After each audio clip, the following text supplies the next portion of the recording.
Assalamualaikum warahmatullahi wabarakatuh. Ketemu lagi di channelnya The Carita yang akan menceritakan berbagai hal, mulai dari cerita mistis, cerita selebritis, kejadian aneh, dan cerita-cerita yang lainnya.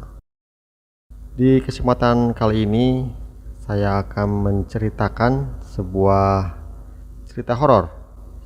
Tapi sebelum ke cerita, jangan lupa subscribe dulu channel ini ya, agar channel ini terus berkembang dan terus memberikan manfaat untuk semua orang.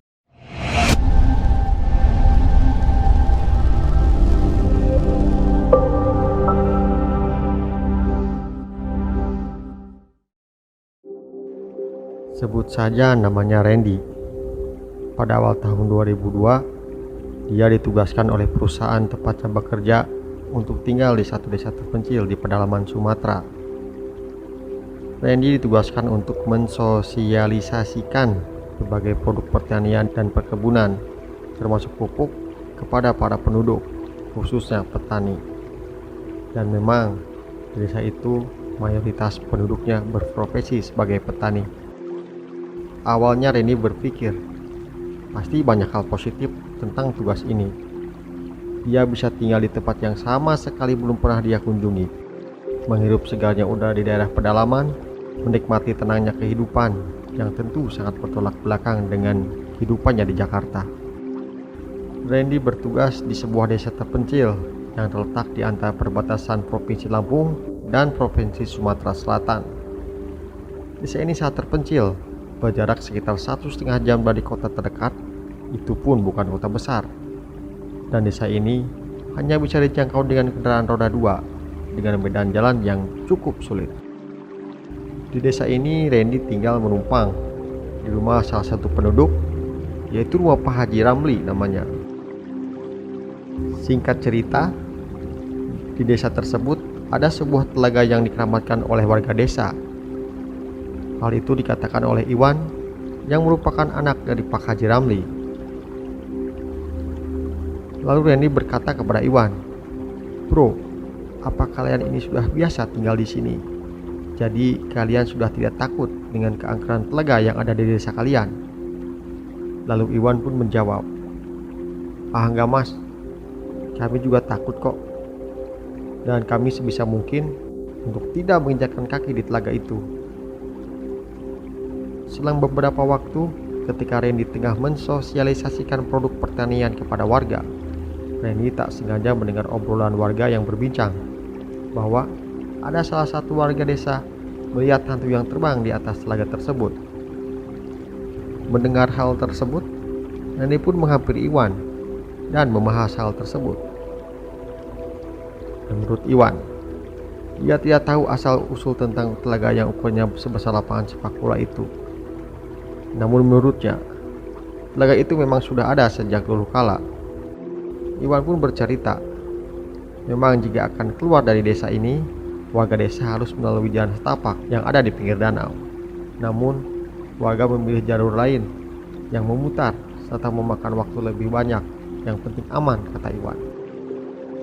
Namun, Randy merasa tak ada yang aneh dengan telaga itu.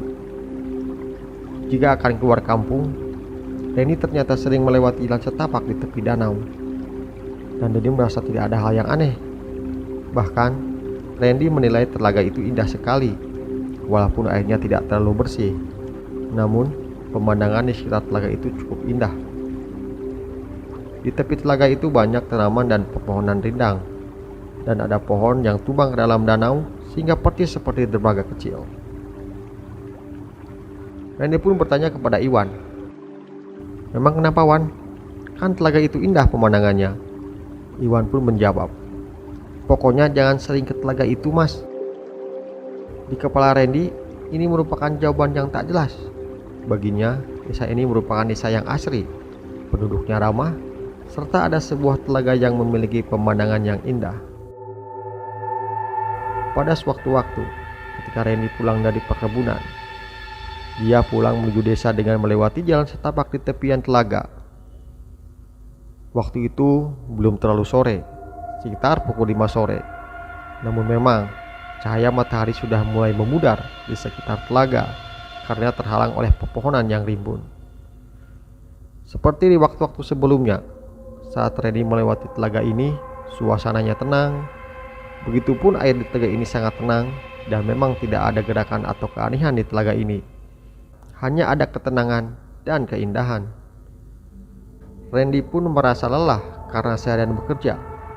Dia pun melambatkan langkah kakinya sambil melihat keindahan dari telaga ini. Namun, sayup-sayup Randy mendengar suara perempuan yang ringkih memanggil namanya. Randy.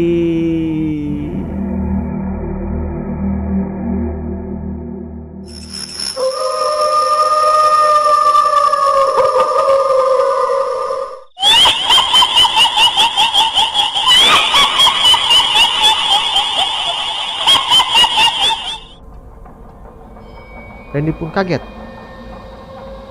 dan seketika menghentikan langkahnya. Di tengah suasana semakin gelap karena menjelang maghrib, Randy pun melihat keadaan di sekitar telaga. Namun, tidak ada siapa-siapa di telaga itu. Tidak ada orang di sekitar telaga itu. Dan ada lagi suara perempuan ringkih yang memanggil namanya. Kali ini, suara wanita ringkih itu terdengar dari arah perairan telaga. Randy.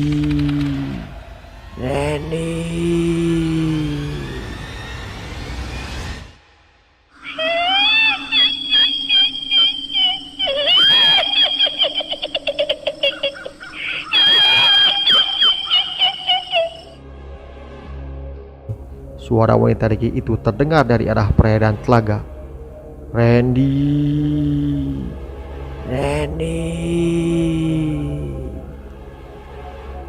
Karena merasa semakin penasaran, Randy pun bergegas menghampiri tepian telaga. Namun masih tidak ada apa-apa. Yang ada masih ketenangan dan terdengar suara serangga hutan yang mulai menghiasi suasana menuju gelap di malam hari. Ketika Randy sedang menikmati ketenangan di telaga itu, tiba-tiba air di waduk mulai sedikit bergerak, terus bergelombang dan semakin membesar.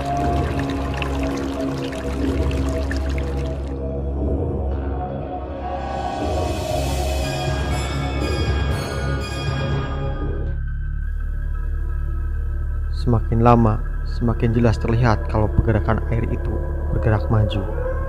Seperti ada benda di permukaan yang sedang berenang, bergerak, mendekat ke arah tempat Randy sedang berdiri. Randy pun berpikir, apa itu? Ikankah? Atau ular? Atau hewan yang lain? Namun gelombang air itu menjadi semakin kecil dan terus mendekat dan semakin mendekat, lalu berhenti hanya beberapa meter di tempat Randy berdiri. Seketika Randy hanya bisa terdiam karena merasa kaget dan ketakutan. Randy bisa melihat dengan jelas bentuk dari benda misterius yang sedang diam di permukaan air. Beberapa detik lamanya tubuh Randy tak bisa bergerak. Dia hanya fokus memperhatikan objek seram yang muncul di permukaan air yang berada tepat di hadapan matanya.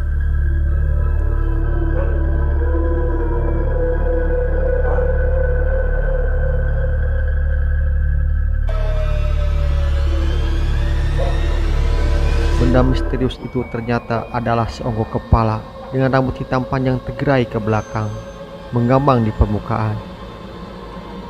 Dan melihat hanya kepala itu saja. Tidak ada bagian tubuh yang lain. Wajah pucat, seram, datar tanpa ekspresi, serta matanya mati tak bercahaya. Setelah beberapa saat terpana ketakutan, akhirnya Randy pun melangkah mundur menjauh perlahan. Lalu dia lari menjauh meninggalkan telaga.